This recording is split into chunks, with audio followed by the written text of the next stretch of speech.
X plus Y whole square is equal to X square plus Y square plus 2xy। ये formula कैसे बना, इसके देखने के लिए हमने एक स्क्वायर बनाया है। लेट्स सपोज कि ये 5 का स्क्वायर है, 5/5 है, ठीक है।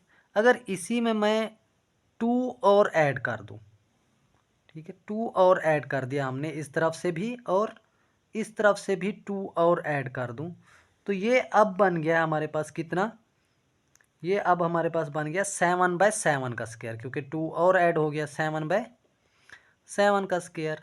तो अब इसको ज़रा गौर से देखें तो एक तो है हमारे पास 5 का स्क्वायर, और एक यहाँ पर हमारे पास एक और स्क्वायर बन गया, जो कि ये साइड भी इसकी 2 है, ये भी 2 है, तो ये बन गया 2/2 का स्क्वायर। तो 7 के स्क्वायर के अंदर टोटल एक 5 का स्क्वायर होता है और एक 2 का स्क्वायर होता है। इसके अंदर दो रेक्टेंगल्स भी हैं, और इन रेक्टेंगल्स की साइड्स भी इत्तेफाक से देखें तो एक इसकी साइड 2 होती है और दूसरी 5, और दूसरी रेक्टेंगल की भी सेम, एक साइड 2 है और दूसरी साइड 5 है।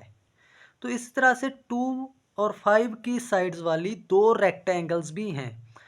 तो एक रेक्टेंगल का एरिया कितना होगा, 2 × 5, 2 × 5, 2 × 5, तो इनको प्लस कर लेते हैं, तो ये कितना हो जाएगा 2 × 2 × 5।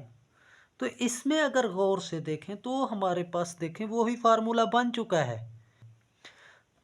इसको मज़ीद समझने के लिए हम एक और एग्जांपल ले लेते हैं इसकी। 35 के स्क्वायर के अंदर एक 30 का स्क्वायर है और एक 5 का स्क्वायर, तो वो लिख लिया, प्लस दो रेक्टेंगल्स हैं जिनमें से दोनों की विड्थ जो है 5 है और लेंथ 30 है।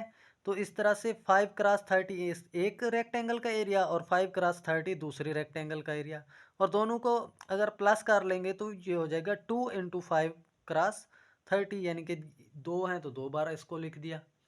तो इस तरह से ये हमारे पास फार्मूला कंप्लीट हो गया, पहली वैल्यू का स्क्वायर, दूसरी का स्क्वायर, प्लस 2ab, यानी कि एक बड़े स्क्वायर के अंदर दो छोटे स्क्वायर्स और दो रेक्टेंगल्स होती हैं, जिनको हम दो स्क्वायर्स और एक दो रेक्टेंगल लिख दिया। तो ये हमारे पास बन जाता है फार्मूला।